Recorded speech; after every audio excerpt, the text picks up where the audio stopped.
Nafsu ingin bela timnas Indonesia, ex-rekan Pogba kasih kode keras ke PSSI.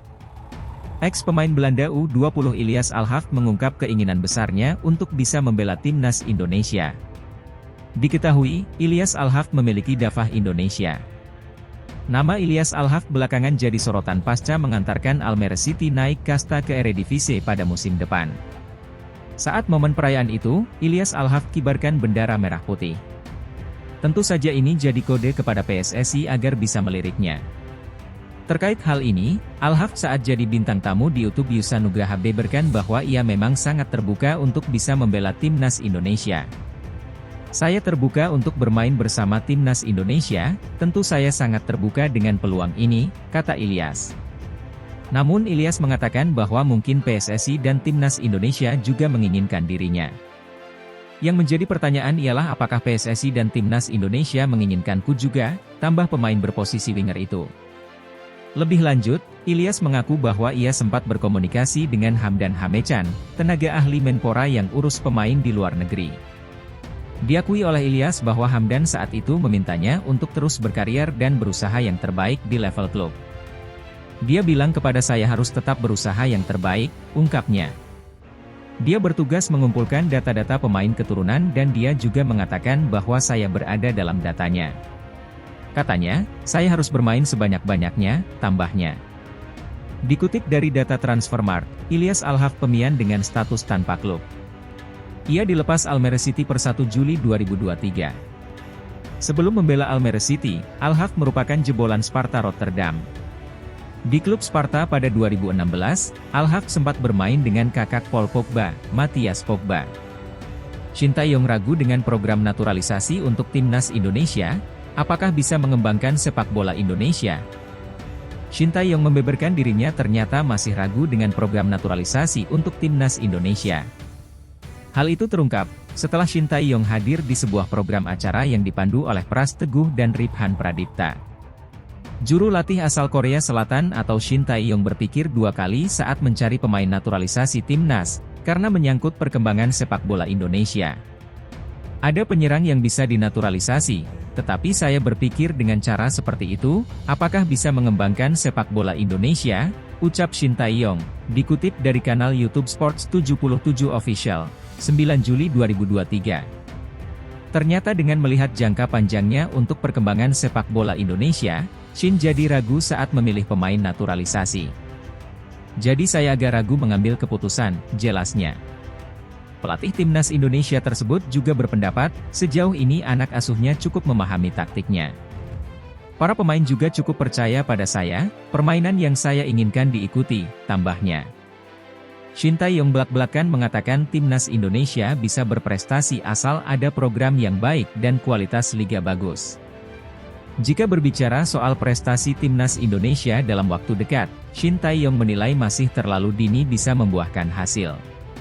Karena pekerjaan rumah PSSI masih banyak, seperti kualitas liga hingga penyusunan program agar timnas Indonesia berprestasi, sesuai saran Shin Tae-yong.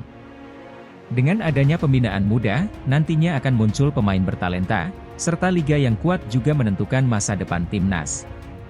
Apabila hal tersebut digulirkan oleh PSSI, menurut Shin Tae-yong, Indonesia bisa berbicara di Asia. Dibuat program yang baik, baru Indonesia berkembang, bersaing di Asia, tambah satu lagi, jika mau jadi kuat, liga juga harus kuat, ujar ST, dikutip dari YouTube Sports 77 Official, 10 Juli 2023. Program pembinaan usia muda adalah salah satu yang berharga bagi masa depan timnas. Sama seperti yang dibicarakan tadi, program Youth Team, pembinaan usia muda, harus membuat pemain muda yang baik dan setiap klub penyerang lokal, lanjutnya. Selain itu, untuk naturalisasi, Shin Tae-yong tak mempermasalahkan, ia juga senang dengan kehadiran pemain keturunan, namun bukan solusi seperti yang pelatih katakan. U23, dinilai paling rendah oleh media Vietnam. Salah satu media Vietnam, TETAO 247 menganggap sepele timnas Indonesia dalam ajang Piala Asia 2023. Tim asuhan Shin Tae-yong itu disebut memiliki nilai paling rendah di antara para pesaingnya di grup D. Diketahui, timnas Indonesia bakal berlaga di Piala Asia 2023 pada awal tahun depan. Skuad Garuda tergabung dalam grup D bersama Jepang, Irak, dan Vietnam. Walaupun agenda tersebut berlangsung awal 2024 mendatang, media Vietnam TTO 247 tampak sudah menebar psiwar terhadap timnas Indonesia yang ditukangi Shin Tae-yong.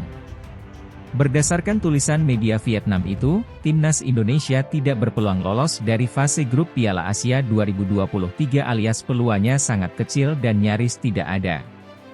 Meski berada di grup unggulan keempat, Indonesia memiliki target yang sangat tinggi di putaran final Piala Asia 2023, tulis TTO 247 VN.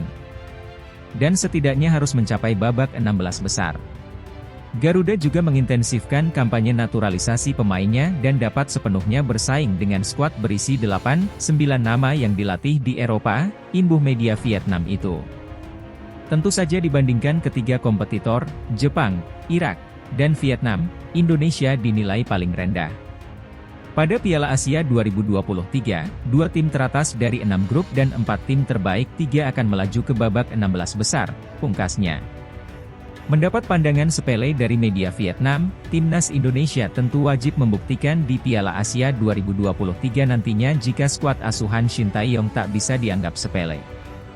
Seperti diketahui, Piala Asia 2023 akan digelar pada 12 Januari hingga 10 Februari 2024 mendatang. Timnas Indonesia berpotensi dipersulit 3 negara ini dalam kualifikasi Piala Dunia 2026. Timnas Indonesia bakal menjalani sejumlah agenda penting yang bakal berlangsung dalam waktu dekat. Salah satu agenda penting itu yakni kualifikasi Piala Dunia 2026 zona FC ronde pertama. Kualifikasi Piala Dunia 2026 zona AFC ronde pertama yang bakal diikuti timnas Indonesia itu akan berlangsung 12 hingga 17 Oktober 2023 mendatang. Agenda tersebut kabarnya bakal diikuti oleh sejumlah negara yang berada di peringkat 26-47 FIFA zona AFC, termasuk Indonesia. Indonesia yang berada di peringkat 28 AFC pun bakal menjadi salah satu negara yang ikut dalam ronde pertama yang bakal memainkan 2 leg.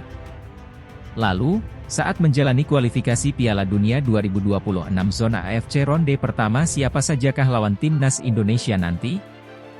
Beberapa negara yang nanti bakal menjadi lawan timnas Indonesia baru diketahui dalam drawing yang dilangsungkan pada Kamis 27 Juni 2023 lalu. Menurut catatan, timnas Indonesia bisa bersaing dengan calon lawannya di kualifikasi Piala Dunia 2026.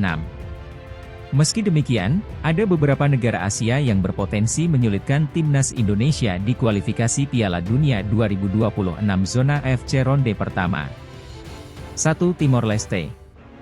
Sebagai negara tetangga yang kerap bertemu, Timor Leste masih punya peluang untuk memberikan perlawanan buat timnas Indonesia. Pada pertemuan terakhir kedua tim di Januari 2022 silam, Timor Leste bahkan sempat unggul 1-0 lebih dulu sebelum dibalikkan oleh skuad Merah Putih menjadi kemenangan 4-1. 2. Bangladesh. Bangladesh yang belum lama ini bertemu dengan timnas Indonesia pada FIFA Matchday Juni 2022 berpotensi menjadi lawan di kualifikasi Piala Dunia 2026 zona AFC ronde pertama. Saat itu, Bangladesh berhasil menahan imbang timnas Indonesia 0-0 di Stadion Gelora Bandung Lautan Api. Ini tentu menjadi sinyal waspada buat skuad Garuda. 3. Mongolia. Saat ini Mongolia memang ada di peringkat ke-186 dunia, tapi negara asal Asia Tengah ini punya potensi merepotkan timnas Indonesia. Mongolia dikenal selalu bisa merepotkan lawannya saat bermain di kandang sendiri. Bahkan Yaman sempat keok 0-2 di babak ketiga kualifikasi Piala Asia 2023 kemarin. Oleh karena itu, timnas Indonesia mesti waspada dengan ketangguhan dari Mongolia.